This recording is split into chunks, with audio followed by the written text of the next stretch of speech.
இன்னைக்கு நம்ம வீடியோல கும்பகோணம் பக்கத்துல இருக்கிற தாராசுரம் ஐராவதேஸ்வரர் கோவில் பத்தி தான் பார்க்க போறோம். சிம்பிளா சொல்லணும்னா அது ஒரு கல்லில் வடித்த கவிதை அப்படின்னு தான் சொல்லணும். இந்த கோவில 12ஆம் நூற்றாண்டுல 2ஆம் ராஜராஜ சோழன் தான் கட்டியிருக்காரு. தஞ்சை பெரிய கோவில், கங்கை கொண்ட சோழபுரம் கோவில் வரிசையில இது 3வது பெரிய யுனெஸ்கோ அங்கீகாரம் பெற்ற கோயில். இந்திரனோட வெள்ளை யானை இருக்குல்ல, அது பேர் தான் ஐராவதம். ஒரு சாபத்தால அந்த யானையோட வெள்ளை நிறம் மாறிடுச்சாம். அந்த சாபம் நீங்க இந்த கோவிலுக்கு வந்து சிவனை வழிபட்டு இங்க இருக்கிற குளத்துல குளிச்சதும் அதுக்கு பழைய நிறம் கிடைச்சுதான். அதனாலதான் இந்த சாமிக்கு ஐராவதேஸ்வரர்னு பேர் வந்துச்சு. கோவில் வாசல்ல இருக்கிற நந்தி மண்டபத்துல 7 படிகள் இருக்கும். அந்த படிகள் மேல தட்டுனா சரிகம பதனி அப்படிங்கிற 7 ஸ்வரங்களும் கேட்கும். 800 வருஷத்துக்கு முன்னாடியே கல்லுல மியூசிக் கொண்டு வந்திருக்காங்க பாருங்க. இப்போ வந்து இதை இரும்பு கேட் போட்டு மூடி இருக்காங்க. அதுல கல்லு போட்டு அந்த ஸ்டெப்ஸ் எல்லாம் வந்துட்டு தேயுதுங்கிறதுக்காக.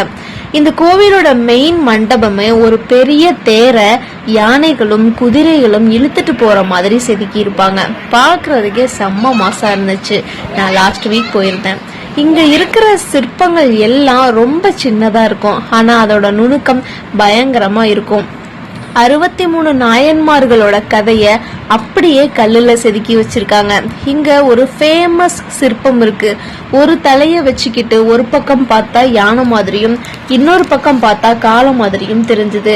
அந்த காலத்து ஆப்டிக்கல் இல்லுஷன் இதுதான் சொல்றாங்க.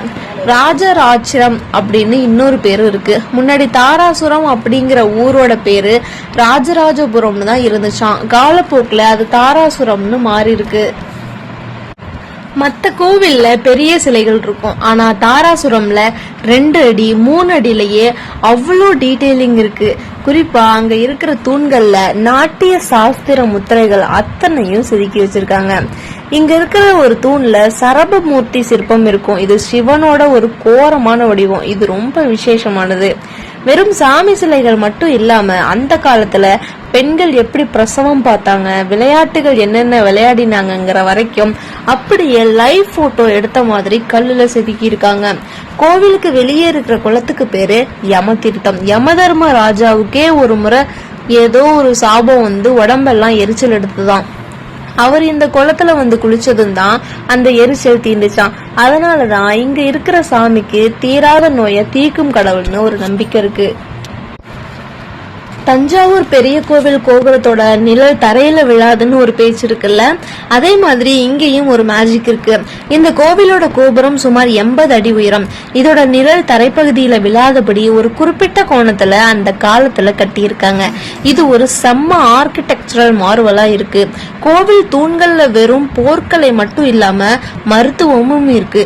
ஒரு பெண்ணுக்கு பிரசவம் நடக்கும்போது அந்த காலத்துல செவிலியர்கள் எப்படி உதவி பண்ணாங்கறத அப்படியே ஒரு சிற்பமா செதுக்கி இருக்காங்க. 800 வருஷத்துக்கு முன்னாடியே இவ்வளவு ஓபன் மைண்டடா சோழர்கள் இருந்திருக்காங்க பாருங்க. நாயன்மார்கள்ல ஒருத்தர் சிறுதொண்டர். அவரோட கதைய தனது மகனையே சமைச்சு போட்ட ஒரு கதை. அது அப்படியே ஒரு வரிசை சிற்பங்களா இங்க பார்க்கலாம். வேற எந்த சோழர் கோவில்லையும் இந்த அளவுக்கு டீட்டெயிலா இதை செதுக்கல. ஆச்சரியமா இருக்கும், ஆனா உண்மை. இப்ப நான் சொல்ல போறது, இங்க இருக்கிற சில தூண்கள்ல காதலர்கள் நெருக்கமா இருக்கிற சிற்பங்கள் கூட இருக்கு.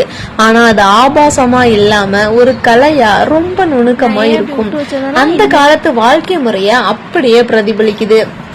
1ஆம் ராஜராஜன், ராஜேந்திரன் இவங்க எல்லாம் பிரம்மாண்டத்தை கட்டினாங்க. ஆனா 2ஆம் ராஜராஜன் தான் நுணுக்கத்தை கட்டுறேன்னு சவால் விட்டு செதுக்கினதுதான் இந்த தாராசுரம். இங்க ஒரு தூண்ல சக்கரப்படை ஏந்தின சிவன் இருப்பார். இது ரொம்ப அபூர்வமான ஒரு வடிவம்.